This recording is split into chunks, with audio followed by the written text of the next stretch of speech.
नमस्कार, आप देख रहे हैं 5 की बात। और सबसे पहले खबर शुरू करते हैं पंजाब से।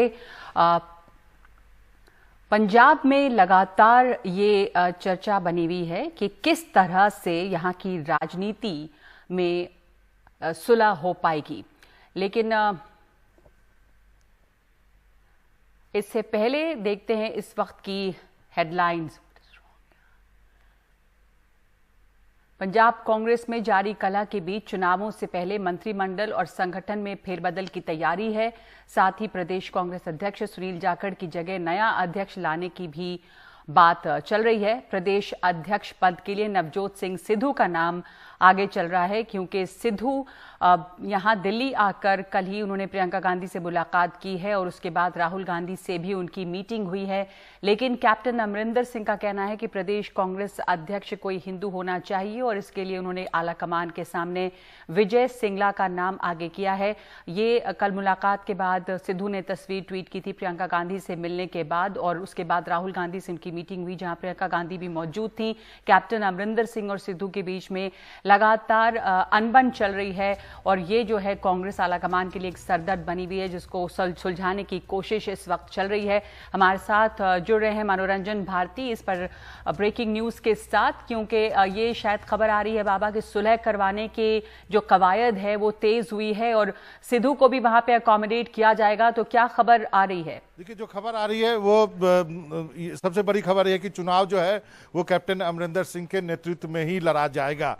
लेकिन पीसीसी जो है प्रदेश अध्यक्ष, पंजाब के नए प्रदेश अध्यक्ष जो है वो नवजोत सिंह सिद्धू को बनाया जाएगा। ये भी कहा जा रहा है कि 2 प्रदेश अध्यक्ष होंगे। ऐसी व्यवस्था की जाएगी कि एक एक्टिंग प्रेसिडेंट हो, एक अंतरिम प्रदेश अध्यक्ष हो, उसमें एक हिंदू के प्रदेश अध्यक्ष होने की भी बात कही जा रही है। और चौथी बात यह है कि कैप्टन अमरिंदर को कहा गया है कि वो कैबिनेट का जल्दी से जल्दी विस्तार करें और बाकी लोगों को एकोमोडेट करने की कोशिश करें। साथ ही कैप्टन अमरिंदर को कहा गया है कि जो भी वायदे उन्होंने किए थे, आपको याद होगा पंजाब में जो धर्म ग्रंथ के साथ जो किया गया वो जो मामले हैं उसको जल्दी से निपटाने की बात कही गई है। और जो प्रॉमिस किए गए हैं उसके बारे में कैप्टन साहब को कहा गया है कि आपके पास 5-6 महीने का समय है, इसको जल्दी से जल्दी करने की कोशिश कीजिए। लेकिन सबसे बड़ी खबर यह है कि पंजाब प्रदेश कांग्रेस के अध्यक्ष नवजोत सिंह सिद्धू को बनाया जाएगा। ये करीब करीब तय हो चुका है। ये करीब करीब तय है और इसमें कैप्टन अमरिंदर सिंह भी खुश रहें और सिद्धू भी खुश रहें, इसके लिए किस तरह की और गुंजाइश वहां पे हो रही है कि कोई अब जो ये लगातार इनके बीच में अनबन चल रही है वो आगे ना बढ़े। चुनाव के दौरान वहां केजरीवाल एक खिलाड़ी हैं जो तरह तरह के वादे कर रहे हैं, तो ये अंदरूनी लड़ाई जो कांग्रेस की है वो थमे वहां पर, नहीं तो कांग्रेस के लिए ये बड़ा सरदर्द बन सकती है। सरदर्द अब मुझे लगता है अभी भी बना हुआ है, क्योंकि पहले जो फार्मूला ये था उसमें कहा गया था कि सिद्धू को डिप्टी सीएम बनाया जाए, लेकिन उसके लिए सिद्धू भी तैयार नहीं थे और उसके लिए कैप्टन साहब भी तैयार नहीं थे। लेकिन अब ये फार्मूला निकाला गया है कि सिद्धू को प्रदेश अध्यक्ष बनाया जाए, कैबिनेट में फेरबदल किया जाए, 2 पीसीसी अध्यक्ष बनाया जाए। क्योंकि जिस ढंग से आज कैप्टन अमरिंदर सिंह ने हिंदू विधायकों के साथ लंच पे मीटिंग करी और उसके बाद उन्होंने आलाकमान को ये संदेश दिया है कि यदि आप इनकी परवाह नहीं करेंगे तो जो अर्बन सेक्टर है, जो शहरी इलाके हैं, जहां से खासकर जालंधर की बात करें, चाहे लुधियाना की बात करें, इन सब जगहों पर जो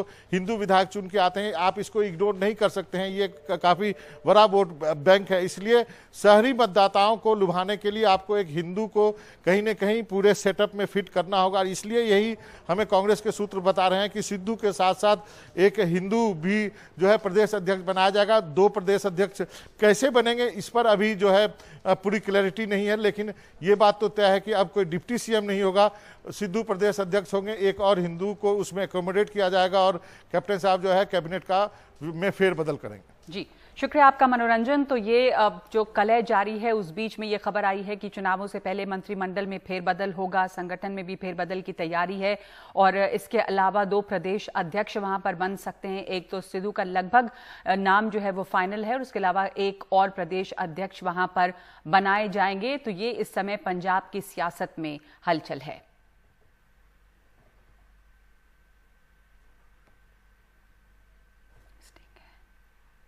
करो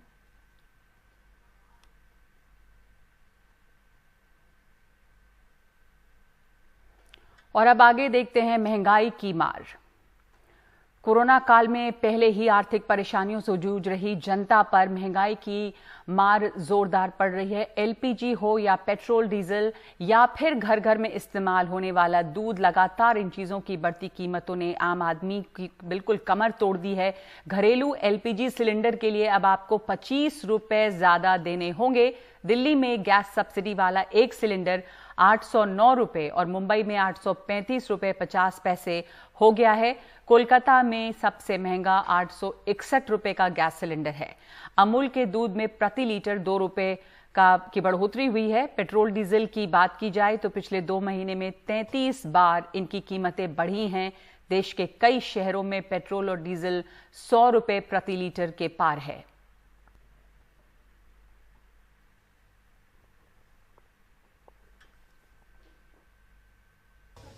कोरोना की दूसरी लहर से देश अभी उभर ही रहा है, लेकिन साथ साथ कोरोना के अब महंगाई भी आम जनता को मार रही है। 1 जुलाई यानी आज से देश भर में रसोई गैस की कीमतें 25 रुपए प्रति सिलेंडर बढ़ा दी गई हैं। और आप देखेंगे यहाँ पर सरसों का तेल है, उसमें सबसे ज़्यादा बढ़ोतरी हुई है। लगभग 40 से 50% की बढ़ोतरी हुई है। ये 220 रुपए का लीटर सरसों का तेल है और अलग अलग कंपनियों के फॉर्च्यून का है तो 245 रुपए लीटर है, जो कि 1 महीने पहले लगभग 180, 170, 150 का भी बिक रहा था। तो आप समझिए कितनी ज़्यादा महंगाई बढ़ गई। और इधर से वहीं दूसरी तरफ आज से अमूल दूध की कीमतों में भी बढ़ोतरी हुई है। 2 रुपये प्रति लीटर अमूल दूध की कीमतें भी बढ़ा दी गई हैं। तो कितना मुश्किल है आप लोग? बहुत दिक्कत है जी, बहुत दिक्कत है जी। हर चीज़ महंगी हो गई है। काम हम तो आजकल है नहीं, वैसे ही काम धंधे तो सब बंद है, तो रेट बढ़ते जा रहे हैं हर चीज़। सब्जियां वगैरह भी महंगी हो रही है। हाँ, सब चीज़ महंगी है, कोई चीज़ सस्ती नहीं है। फल भी देखो सब महंगा है, कोई सस्ता तो है नहीं। मैम बताइए, महंगाई का कितना इफेक्ट पड़ रहा है? पेट्रोल डीजल की कीमतें बढ़ी हैं, बहुत इफेक्ट पड़ रहा है, बहुत ज़्यादा। हर चीज़ महंगी हो चुकी है। जो पहले आप 4 लेते थे, अब 2 ही ले पाते हो। पहले तो 4 ले रही थी चीज़ें, वो 2 ले रहे हैं। हाँ जी। गैस रसोई गैस 25 रुपये बढ़ गया प्रति सिलेंडर। पेट्रोल डीजल की कीमतें बढ़ गई, सामान महंगा हो रहा है। आम आदमी पे क्या प्रभाव पड़ रहा है? बहुत दिक्कत हो रहा है जी, बहुत महंगा हो गया है। बहुत महंगाई हो। हाँ जी, हाँ जी। काम पे भी असर पड़ा है कोरोना में तो? बहुत काम का तो बिल्कुल ही काम नहीं है जी। फिर महंगाई भी बढ़ गई, क्या करेगा आम आदमी? क्या कैसे कर रहे हैं आप? भूखे रहने पड़ेगा और क्या करेगा। मैगी भी महंगी है, इसके अलावा आपको कहीं रुआवजा भी महंगा हुआ है और तेल सबसे ज़्यादा असर पड़ा है सरसों के तेल पे, रिफाइंड में। हर चीज़ महंगी होती जा रही है। ये बताइए सर, पिछले 1 महीने में तेल हर चीज़ महंगा हुआ है, क्या असर है? बिक्री पर असर है भैया जी। विक्रेता खत्म हो जाते हैं जब महंगाई हो जाती है तो। विक्रेता कम हो जाता है। लगभग प्रति लीटर कितने प्रतिशत की रहती है? भैया 100-110 रुपये था लगभग, और अब 170-80 रुपये की खरीद मतलब विक्रेता बिक्री है। यहाँ पर जो लोग आते हैं खाने के लिए रेडी पटरी पर, वो वही लोग हैं जो कि कम आय वर्ग के लोग हैं। आपका नाम क्या है? श्याम सर। श्याम, क्या करते हैं आप? सर जॉब करते हैं दुकान पे सर। दुकान पे काम करते हैं। हाँ सर। कितना असर है? महंगा होता जा रहा है। रसोई गैस की कीमतें 25 रुपए पर सिलेंडर बढ़ गई हैं। पेट्रोल डीजल महंगा है, हर चीज़ महंगी हो रही है। कैसे चला रहे हैं? आम आदमी क्या करे? आम आदमी क्या करेगा सर? तो अब गवर्नमेंट को सोचना चाहिए सर इस चीज़ के बारे में। हम लोगों का सैलरी कितना कम है, फिर भी चला रहे हैं सर, चल रहा है जैसे भी। क्या करे सिलेंडर में? और दूध भी सर, दूध की कीमत हर एक चीज़, क्या करे आदमी, खाए क्या करेगा, समझ में नहीं आ रहा सर। ये बताइए क्या असर है महंगाई का? सर आदमी भूखा मरेगा, चोरी करेगा, ठीक है ना। चोरी करेगा नहीं तो आत्महत्या करेगा, लूटेगा आदमी को। महंगाई तो बहुत बुरी है सर। 25 रुपये बढ़ रहा है, गरीब की तनख्वाह तो बढ़ती नहीं है। आम जनता पर क्या असर है, वो इन रेडी पटरी पर आकर के समझ में आता है, जहाँ पर खिलाने वाला भी परेशान है क्योंकि हर चीज़ महंगी होते जा रही है, और खाने वाला भी परेशान है क्योंकि वो भी निम्न आय वर्ग का है। और सवाल सबसे बड़ा ये है कि जो महंगाई की समस्या है, पेट्रोल डीजल एलपीजी की कीमतें बढ़ रही हैं, उन मांगों को लेकर के विपक्ष सड़कों पर प्रदर्शन करते हुए नज़र नहीं आता। तो जाहिर सी बात है, सरकार पर कैसे असर होगा जब विपक्ष शांत बैठा हुआ है। सहयोगी जेवियर थॉमस के साथ नई दिल्ली में सौरभ शुक्ला, एनडीटीवी इंडिया।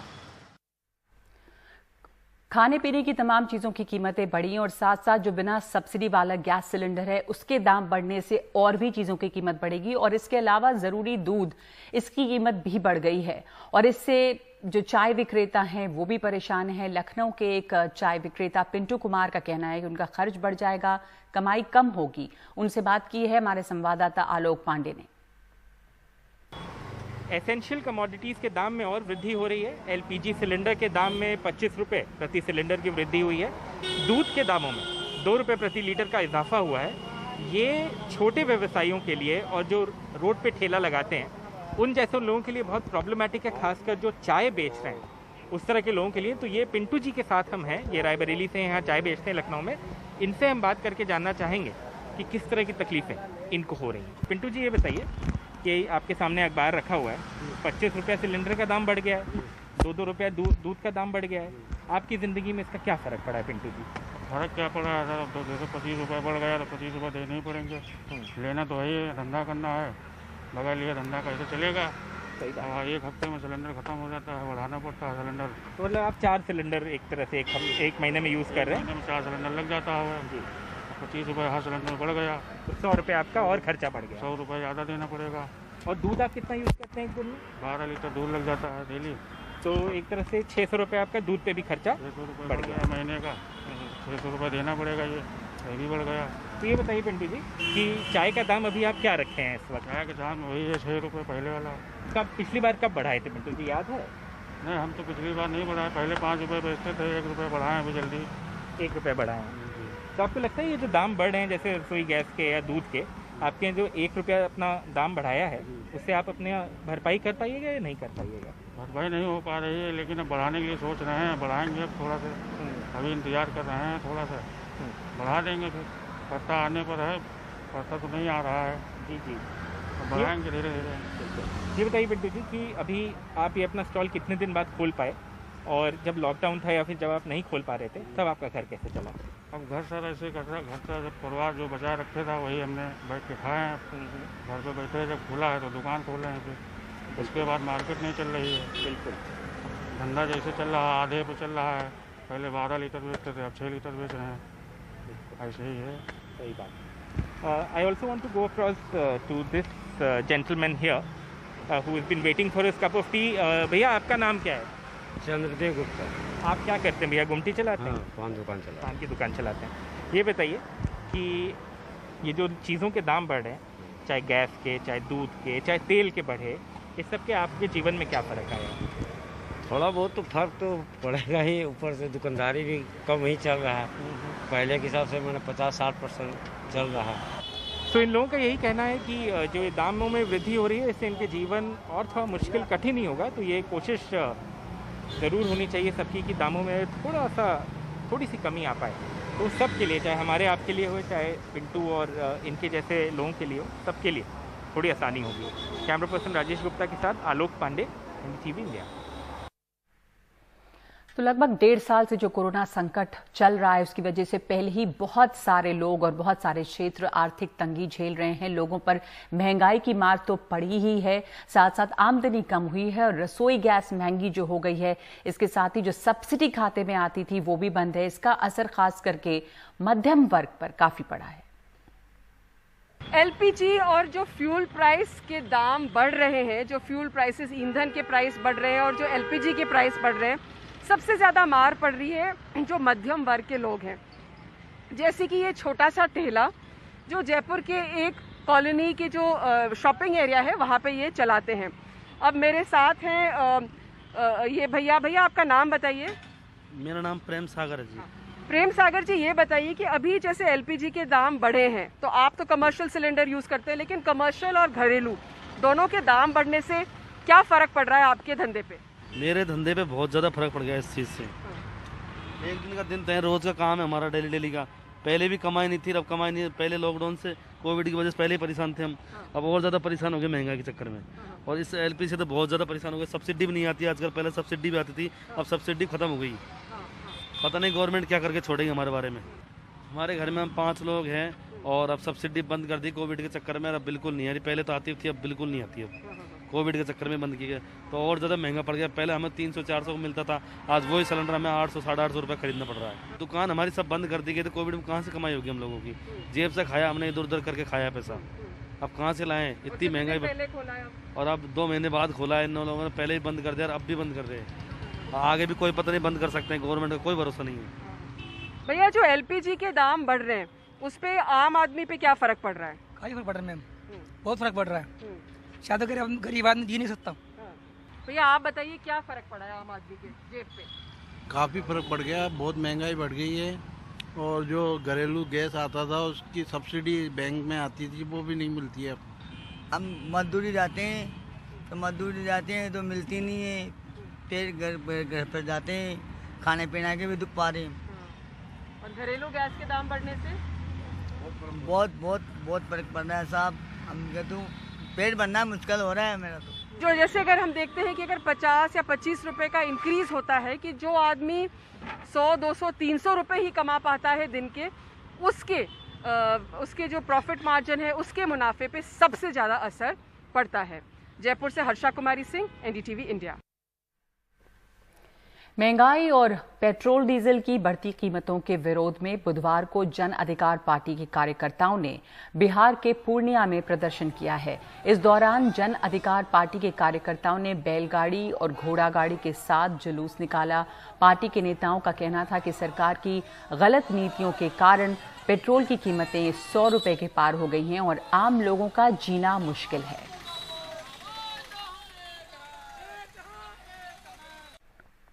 9 यूरोपीय देशों ने भारत के सीरम इंस्टीट्यूट की कोरोना वैक्सीन कोविशील्ड को मान्यता दे दी है। जिन देशों ने कोविशील्ड वैक्सीन को मान्यता दी है उनमें Austria, Germany, Slovenia, Greece, Iceland, Spain, Estonia और स्विट्जरलैंड शामिल हैं।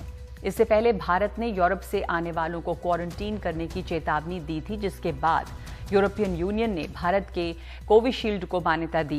यूरोपियन यूनियन ने अब तक सिर्फ 4 वैक्सीन को ही मान्यता दी थी, जिसमें फाइजर, बायोएनटेक, कॉमिर्नाटी, यूएस फार्मा की मॉडर्ना की कोविड वैक्सीन, एस्ट्राजेनेका और जॉनसन एंड जॉनसन की वैक्सीन जॉनसन शामिल हैं। इन चारों वैक्सीन को मान्यता देने के बाद ही यूरोप में ग्रीन पास हासिल होता है, जिससे इन टीकों को लेने वाला शख्स यूरोप के देशों में आवाजाही कर सकता है।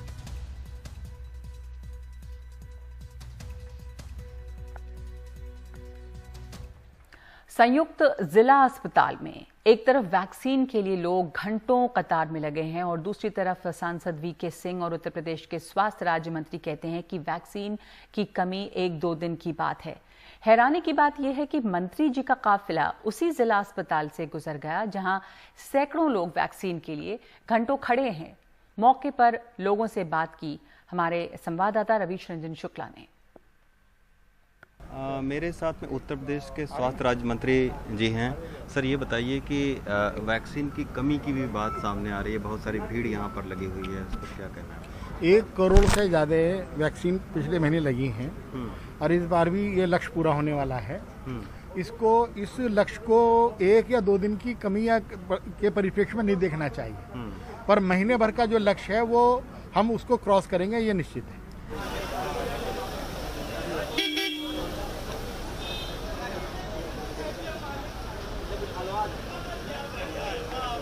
एक तरफ ये लोग हैं जो टीका लगवाने के लिए यहाँ पर सुबह से धक्के खा रहे हैं, दूसरी तरफ आप देख सकते हैं कि ये हमारे स्वास्थ्य राज्य मंत्री और जो यहाँ से सांसद हैं वीके सिंह, उनका ये काफिला है।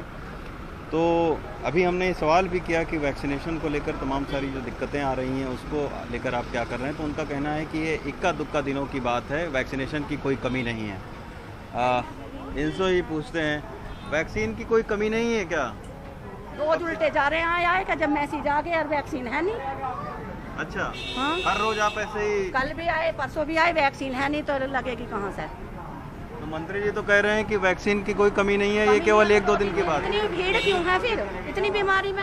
मंत्री जी वहाँ अंदर बोल के चले गए, यहाँ तो पब्लिक से नहीं पूछा ना मंत्री जी ने यहाँ नहीं पूछा ना किसी से आगे, वहाँ ऑफिस में वहाँ बैठ के बोल के चले गए। इससे क्या होता है? 8 बजे से सब यहाँ बैठे हैं लाइन में, कोई 7 बजे कोई 8 बजे से बैठे हैं, अभी तक देखिए क्या हाल है गर्मी में। मंत्री जी तो कहते हैं होगा क्या होगा नहीं कुछ पता नहीं, लगेगा कि नहीं लगेगा आज भी। अब नंबर मैसेज आ लिए तो ये देखिए यहाँ जितनी लंबी लाइन यहाँ पर वैक्सीन के लिए लगी हुई है उतनी लंबी आप कतार देखिए। मंत्री जी का जो काफिला है वो अभी यहाँ ऑक्सीजन प्लांट का उद्घाटन करने के लिए आए हुए थे, तो अभी ये काफिला यहाँ से गुजर गया है। गुबार लोग देखते रह गए और वैक्सीन के लिए आज सुबह से ही भीड़ लगी हुई है। कल भी हमने वैक्सीन पर एक स्टोरी की थी, उसमें तमाम सारे जो सेंटर हैं वो बंद पड़े हुए थे क्योंकि वैक्सीन नहीं आई थी।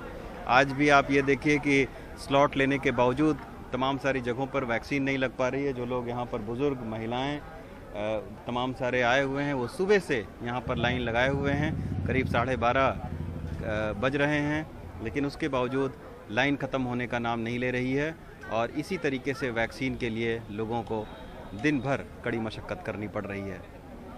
गाज़ियाबाद से प्रेम सिंह के साथ रवीश रंजन शुक्ला, एनडीटीवी इंडिया। महाराष्ट्र के औरंगाबाद जिले में वैक्सीनेशन की लाइन लगने के कारण लोगों को चिलचिलाती धूप का सामना करना पड़ रहा है, क्योंकि लंबी लंबी लाइनें लगी हैं और लोग उसमें खड़े हुए हैं और धूप से लोग बचें लेकिन टीके की लाइन में भी उनकी जगह बनी रहे, इसके लिए इन्होंने एक अनोखी तरकीब निकाली है और खुद छांव में जाकर अपनी चप्पलों को लाइन में खड़ा कर दिया है। आसपास में लोग पेड़ों के नीचे खड़े हो गए हैं ताकि वैक्सीन में जब उनका नंबर आए तो उनकी जगह भी बनी रहे और धूप और गर्मी से भी वो बच सकें।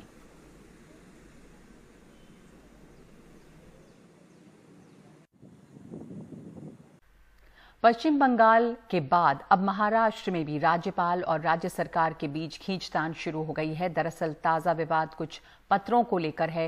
पहले राज्य में नेता विपक्ष देवेंद्र फडणवीस ने राज्यपाल को एक पत्र लिखकर 3 मांगे रखी, जिसमें विधानमंडल का अधिवेशन ज्यादा दिन चलाने, अध्यक्ष पद को जल्द भरने और ओबीसी आरक्षण का मुद्दा लटका होने की वजह से स्थानीय निकाय चुनाव न कराने की बात रखी गई है। अब राज्यपाल ने ये तीनों मांगों को ही रेखांकित कर मुख्यमंत्री को खत लिखा है। सीएम उद्धव को लिखे गए खत में इन तीनों मुद्दों का महत्व बताते हुए उचित कदम उठाने और उन्हें सूचित करने की बात लिखी गई है। इधर महाराष्ट्र में गठबंधन सरकार का कहना है कि राजभवन आजकल राजनीति का केंद्र बना है, जहां से राज्य सरकार को अस्थिर करने का काम होता है। राज्य सरकार में कैबिनेट मंत्री नवाब मलिक से बात की है हमारे सहयोगी सुनील सिंह ने। देखिए, पत्र के जो 3 मुद्दे हैं और विरोधी पक्ष नेता के हवाले से लिखा गया, तो स्पष्ट हो रहा है कि राजभवन राजनीति का अखाड़ा बना हुआ है। 3 मुद्दे हैं कि विधानसभा अध्यक्ष का चुनाव लिया जाए। निश्चित रूप से विधानसभा अध्यक्ष का चुनाव लेंगे, जीतेंगे और जितने वोटों से सरकार बनी थी उससे अधिक वोट लेंगे, हम निश्चित रूप से तैयार हैं। लेकिन देर क्यों हो रही है? पिछला जो विधानसभा सत्र था वो बिना विधानसभा अध्यक्ष के हो गया। बिना विधानसभा अध्यक्ष के कोई विधानसभा चलती नहीं। जो उपाध्यक्ष है वो उनकी जिम्मेदारी निभाते हैं। कोविड रिपोर्ट आने के बाद कार्यक्रम तय होगा, ऐलान करेंगे, जीतेंगे। लेकिन राज्यपाल महोदय के पास 12 विधायकों का मामला लंबित है। 12 विधायक बनेंगे तो जनता के काम में जुटेंगे। हमें गाइड करने के बजाय स्वयं अगर निर्णय ले लें 12 विधायकों को लेके, तो हमें लगता है इससे अच्छी बात नहीं हो सकती। जो चुनाव निकायों में 6 जिलों का रद्द किया है सुप्रीम कोर्ट ने, उसे लागू करो। वे राजभवन में काम करने वाले अधिकारी उन्हें जानकारी नहीं देते कि सुप्रीम कोर्ट का आदेश है। राज्य सरकार सुप्रीम कोर्ट में पुनर्विचार याचिका दायर कर चुकी है। अगर सुप्रीम कोर्ट के आदेश के खिलाफ राज्यपाल महोदय कहते हैं कि इसको आप लागू करो, तो हमें लगता है या तो राजभवन उन्हें अंधेरे में रखता है या इससे दुर्भाग्यपूर्ण कोई बात नहीं हो सकती। पूरा खत राजनीति से प्रेरित है और राजभवन राजनीति का अड्डा बना हुआ है। असली पेच बताया जा रहा है कि विधानसभा अध्यक्ष को लेकर है। हालांकि वो कांग्रेस के खाते में है, लेकिन शायद एनसीपी भी दबाव डाली कि हम एनसीपी की उन्हें दिया जाए। और क्या उसको लेकर कहीं मतभेद है? कल भी तीनों पार्टियां बैठी थी। देखिए, ऐसा है, तीनों पार्टियां तो रोज बैठती हैं। मंत्रिमंडल में तीनों पार्टी है।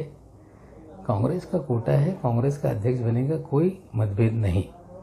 लेकिन इस तरह की मनगढ़ंत खबरें लोग बनाते रहते हैं, चलाते रहते हैं। तीनों पार्टी एकजुट है। चुनाव होगा, चुनाव जीतेंगे।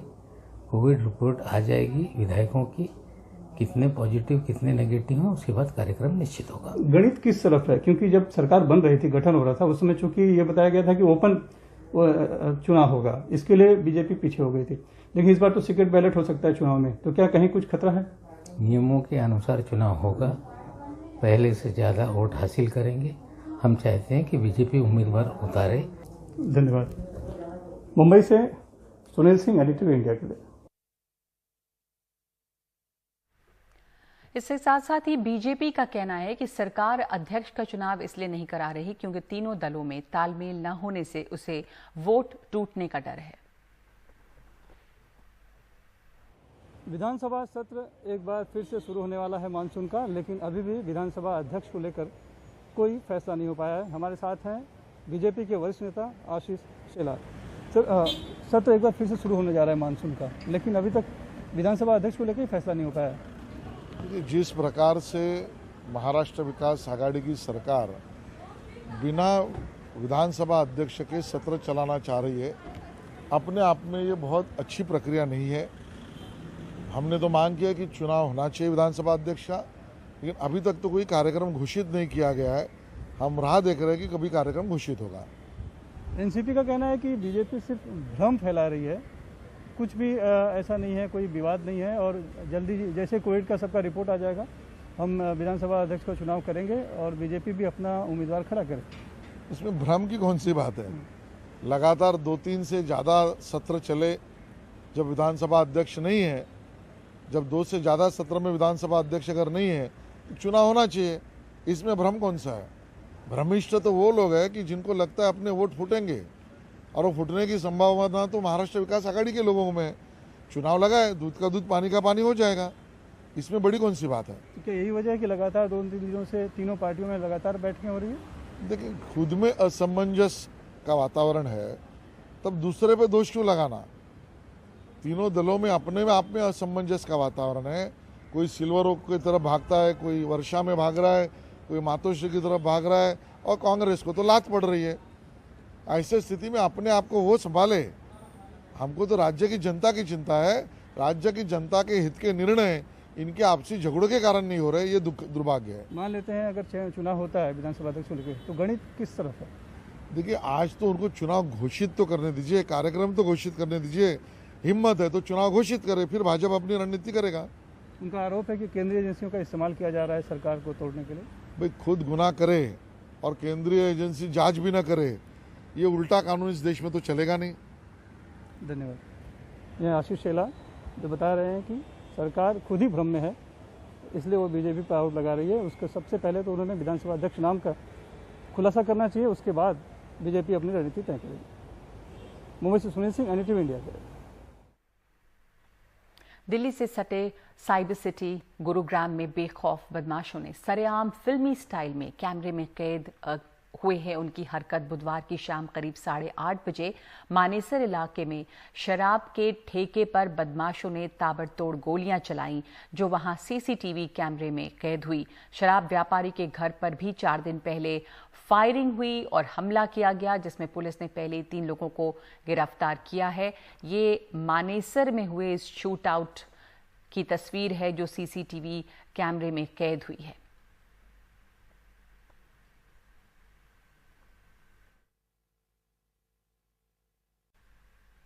न्यायपालिका के काम में सरकारी दखल पर चिंता जाहिर करते हुए CJI NV रमना ने कहा है कि चुनाव अत्याचार से मुक्ति नहीं दिला सकते और इससे उत्पीड़न खत्म होने की गारंटी नहीं होती। चीफ जस्टिस ने कल एक कार्यक्रम के दौरान ये बात कही और उन्होंने कहा कि चुनाव तानाशाही के खिलाफ गारंटी नहीं, शासक बदलना तानाशाही के खिलाफ गारंटी नहीं। कानूनों की समीक्षा करना न्यायपालिका का दायित्व है।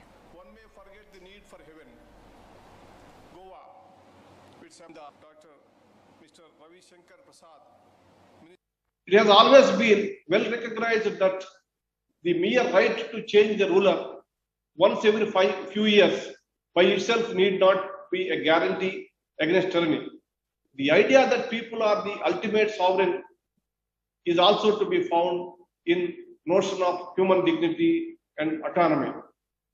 A public discourse that is both reasoned and reasonable is to be seen as an inherent aspect of human dignity and hence essential to a properly functioning democracy. As Professor Julie Stone observed in his book, The Province of Law, elections, day-to-day political discourses, criticisms, and voicing of protest is integral to the democratic process.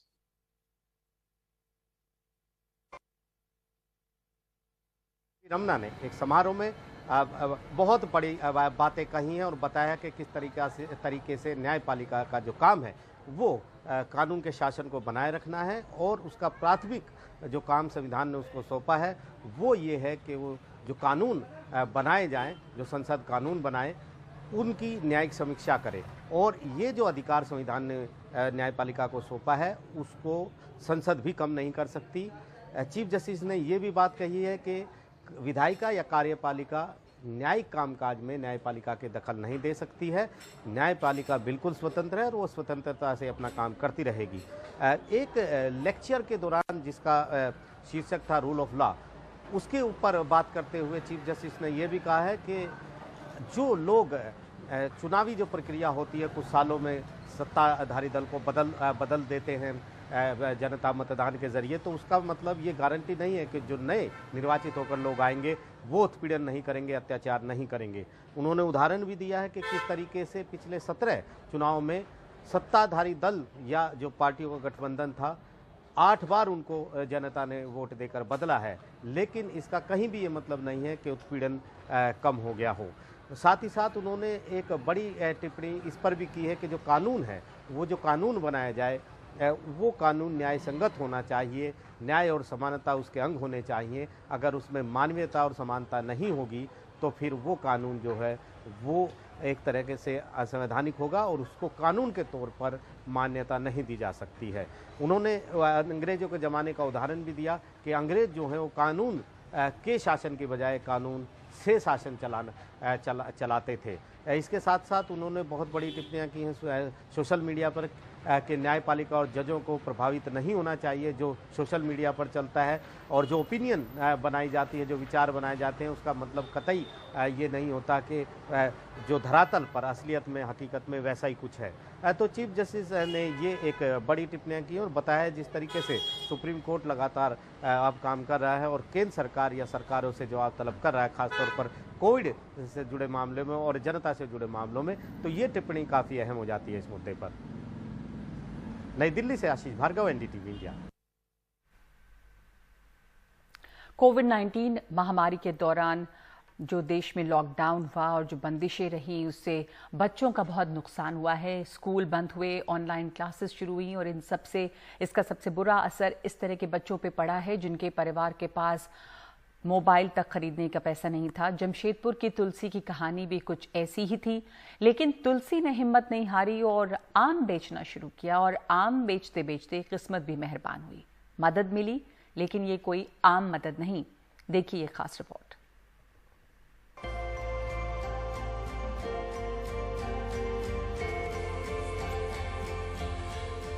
Jamshedpur के स्ट्रेटे miles road के एक बंगले के out house में रहने वाली 11 साल की तुलसी 5वीं क्लास की छात्रा है। लेकिन पिछले साल से जब से कोरोना की वजह से लॉकडाउन और दूसरी पाबंदियों का दौर शुरू हुआ, तभी से सारी पढ़ाई ऑनलाइन हो रही है। ऑनलाइन पढ़ने के लिए मोबाइल फोन जरूरी है, जो ना तुलसी के पास था और ना ही उसका परिवार उसे खरीदने की हालत में था।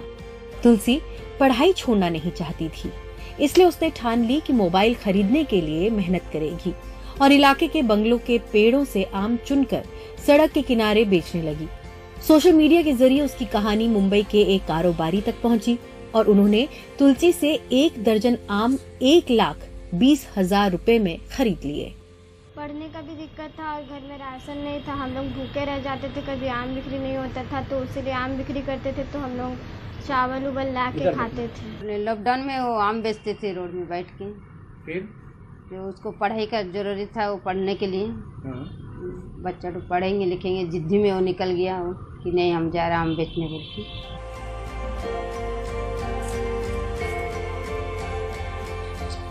अमिया हेते ने एक आम की 10,000 रुपए कीमत चुकाकर तुलसी की जिंदगी बदल दी है। अब उसके पास साल भर के रिचार्ज के साथ 13,000 रुपए का एक स्मार्टफोन है, जिसके जरिए वो अपनी क्लासेस में शिरकत कर सकती है। साथ ही 80,000 रुपए की रकम का फिक्स्ड डिपॉजिट करवा दिया गया है, ताकि तुलसी की आगे की पढ़ाई में कोई रुकावट न आए। तुलसी की पढ़ने की ललक से आखिरकार उसके सपने सच हो गए। Bureau report, NDTV India.